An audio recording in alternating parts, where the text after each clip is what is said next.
Good day mga kabayan! Andito po ulit tayo sa One Senon Place. Ang subdivision na along the highway kaya one ride lang from PITX. Samahan niyo po ako. By the way, this is Belle of Ray Estates PH. Ang townhouse model po natin ay 2-story. Complete finish na po ang turnover. So, ayan po, kung mapapansin niyo po, malaki po yung parking natin dito sa harap. Meron po tayong 5 meters. Meron tayong end lot at inner lot.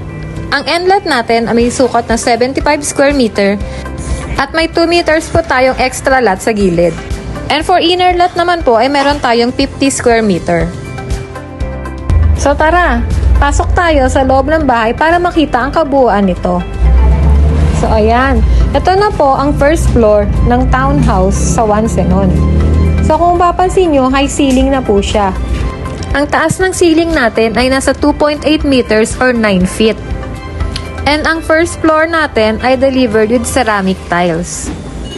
Ang bintana po natin ay gawa sa analog aluminum owning type. Yan. For first floor, ganun po yung bintana natin.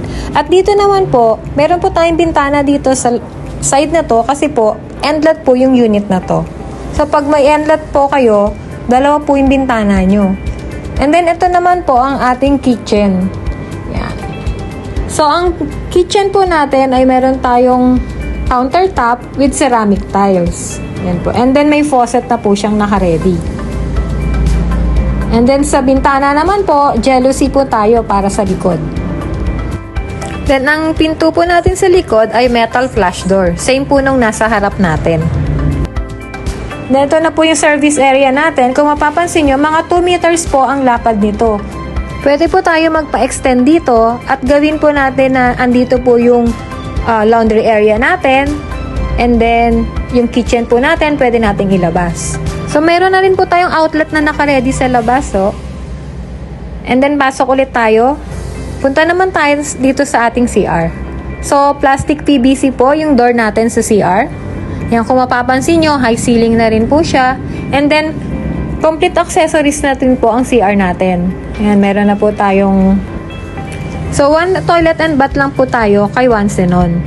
So, meron tayong ceramic tile flooring, lavatory, and shower head. So, since complete finish po ang townhouse natin, plastered with interior and exterior conventional hollow blocks po. And kung mapapansin nyo, marami din tayong outlet dito sa first floor. And then, panik naman tayo sa taas. Ayan. So, ayan, sa may tapat po ng hagdanan, ay meron din po tayong window. And ito naman ang ating circuit breaker. So, naka-modern design na po siya. So, hindi na tayo mahihirapan. Kung ano lang yung may problema, yun lang yung papatayin natin. And then, ito na po yung hagdanan natin. Yan, malapad po ang stairs ng ating hagdanan.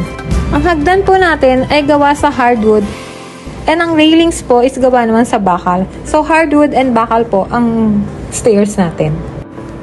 So, andito na po tayo sa second floor. Ayan, kung mapapansin nyo, andyan pa rin po yung jalousie na bintana natin para po yan sa ventilation. And then, maliwanag po pagdating natin sa taas. So, pasukin natin ang first bedroom.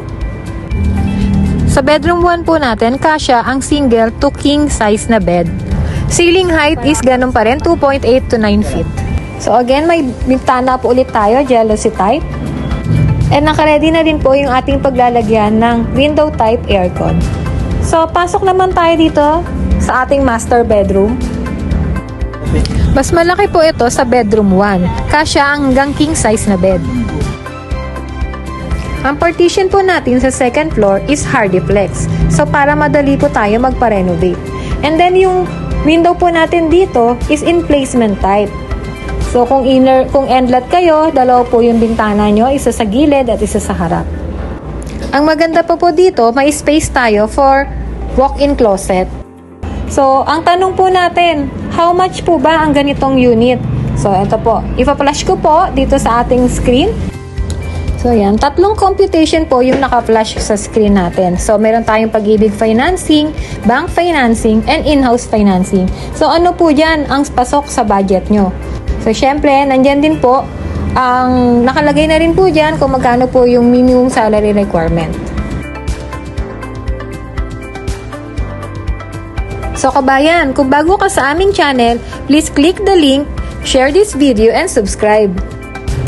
For more information and updates, just visit our website onceanon.rayestatesph.com and call mobile number 0917-578-0374. Stay tuned for our next video, how to go to Onceanon Place. See you again, kabayan. Thank you for watching.